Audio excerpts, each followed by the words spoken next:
Баршаңызға қайырлы күн достар. Бүгін біз Қ және Ғ дыбыстарын дұрыс айтуға үйренетін боламыз. Қ және Ғ дыбыстары К және Ғ дыбыстарына ұқсайды.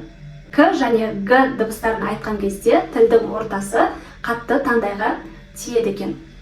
Ал Қ және Ғ дыбыстарын айтқан кезде біздің тіліміздің түбірі жұмсақ таңдайға тиеді. Ендеше балаға біз Қ дыбысын К дыбысы арқылы қоя алады екенбіз. Ол үшін біз мынадай шпательдің көмегімен балаға К дыбысын айт деген нұсқаулық береміз және тілді артқа қарай итеретін боламыз. Тілді артқа қарай итермес бұрын балаға тілмен шпательді итерме деген ескерту береміз. Себебі біздің дыбысымыз Қ дыбысы анық шықпай қалуы мүмкін. Ендеше кеттік. Балаға К деп айтқызамыз және тілді ары қарай итереміз. К.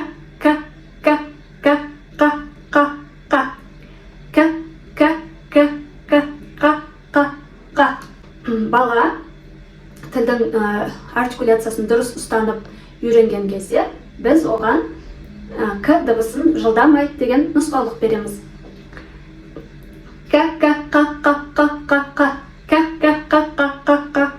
Балаға Қ дыбысын осылай үйретсеңіз болады, немесе жөтелу арқылы үйретуге де болады. Яғни баланы тамағына қолын қойдырып деп бірге жөтеліп Қ дыбысын үйретсеңіз болады.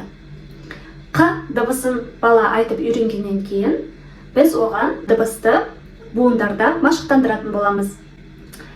Қ, Қо, Қу, Қи, Қ, Ақ, Оқ, Уқ, Иқ. Кейін жеңіл сөздерді айтқызамыз. Қой, қозы, қала, қара, ақ, аққала, аққу. Кейін сөздерде және сөйлемде машықтандыратын боламыз. Келесі дыбысымыз біздің Ғ дыбысы. Ғ дыбысын біз Г дыбысы арқылы қоюымызға болады екен. Балаға Г деп айтқызып, тілді артқа қарай итереміз. Сол кезде бізде Ғ дыбысы шығатын болады. Г.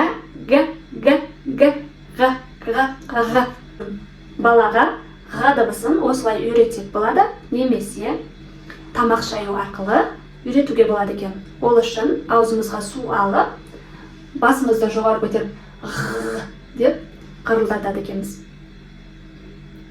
Және бала Ғ дыбысын айтып үйренгеннен кейін біз оны буындарда машықтандырады екен.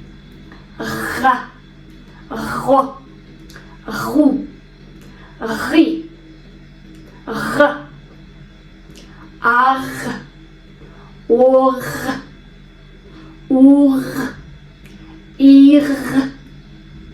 Кейін жеңіл сөздерді айтқызамыз. Ғалым, ағаш, аға. Кейін сөздерде және сөйлемдерде машықтандыратын боламыз. Егер де менің видеоларым сізге пайдалы болса, лайк басып, комментарий қалдырып, каналыма жазылып кетіңіз.